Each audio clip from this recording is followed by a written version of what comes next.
My name's Amy Stanton. I'm a plumber turned tiny house builder. What I wanted to be when I grew up was actually the Red Wiggle. I realised I couldn't do that, wasn't good enough at singing. Then I started studying beauty therapy, realised I could not paint nails to save my life, and then I thought, maybe I want to deal with poo for the rest of my life, I'll become a plumber. Funny story of why I chose a career in trade. When I was younger, my dad always used to take me camping, and he's a builder and I always used to see him hands-on, and we went to the servo once and I asked him, we used to get an ice cream and be like, oh, Dad, can I have this Magnum? And he looked me in the eyes, he's like, no Amy, you can't have a Magnum, that's a plumber's ice cream, only plumbers can afford Magnums. So I must have had it in the back of my head from that day on, oh, maybe I'll be one of these plumbers. I started doing a pre-apprenticeship in plumbing, rocked up with my pink socks.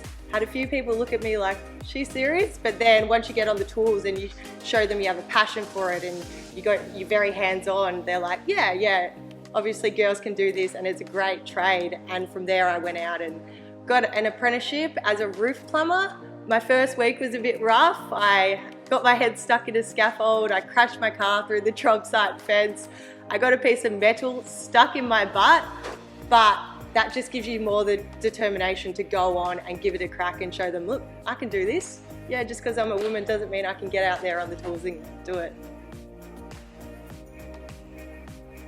My family and friends at the start, I think they were like, sure Amy, sure you're going to be a plumber, but I'm quite a stubborn person, and when someone kind of says you're not going to do it, I have to do it then. And as my apprenticeship went on, I think they really started to be like, oh, she's serious kind of thing, but my mum and dad were always there to support me along the way.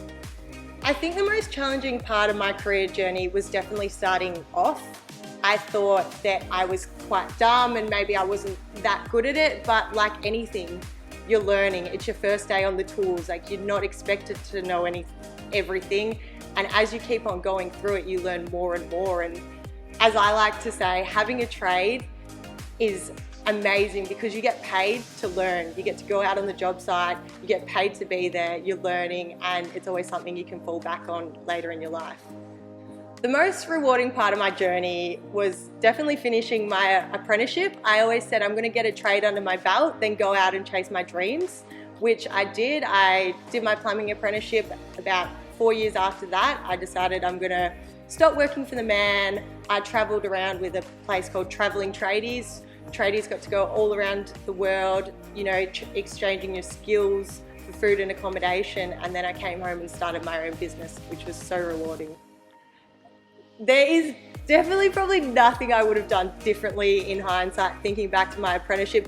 I made a lot of mistakes and I still make mistakes every single day, but that's how you learn, and you always have to ask questions, and if you're doing the wrong thing, as long as you're there, giving it a crack, that's all that matters. And I always say to anyone starting an apprenticeship, I'm like, number one key is just rock up. Rock up, don't have your phone on you, do what the boss says, listen to their stories, be friends with everyone, and the rest will just work out. My dreams and aspirations, they get bigger and bigger each day.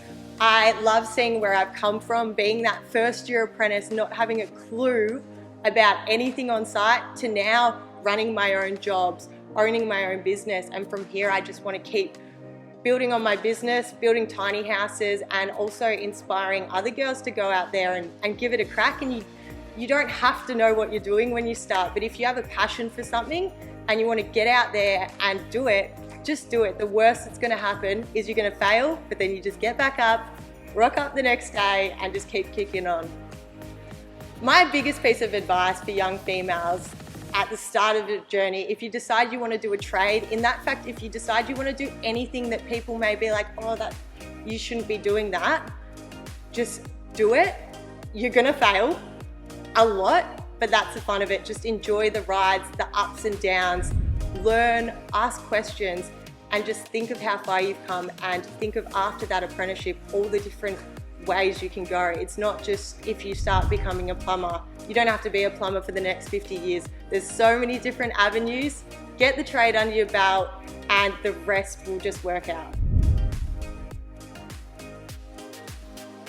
Take the leap and start an exciting career in skilled trades today.